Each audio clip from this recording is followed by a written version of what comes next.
आज आपण येथे अंडा भुर्जी मसाला बनवणार आहोत। त्यासाठी आपल्याला 4 अंडी, 1 कांदा, टोमॅटो, 10-12 लसणाच्या पाकळ्या, 1 इंच अद्रक आणि मुठभर एवढी कोथिंबीर लागणार आहे। पॅन गरम करायला ठेवायचा, त्यामध्ये 1 चमचा तेल घालायचं। तेल छान गरम झालं की अर्धा चमचा हळद घालायची। हळद व्यवस्थित सगळीकडे पसरवून घ्यायची। त्याच्यामध्ये आपण घेतलेले अंडे आहेत ते फोडून याच्यामध्ये आपल्याला सगळे अंडे घालून घ्यायचे आहेत।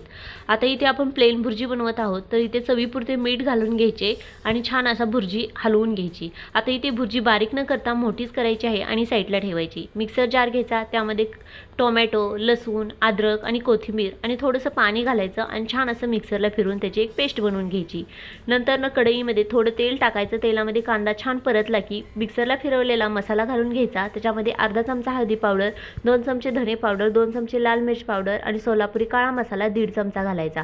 छान मसाला व्यवस्थित हलवून परतून झाला की त्यामध्ये आपली ही भुर्जी घालून घ्यायची। आता इथे थोडंसं गरम पाणी घालून छान असं भुर्जी झाकून ठेवून 2 मिनिटं शिजल्यानंतर छान अशी अंडा भुर्जी मसाला बनवून तयार होती। कशी वाटते?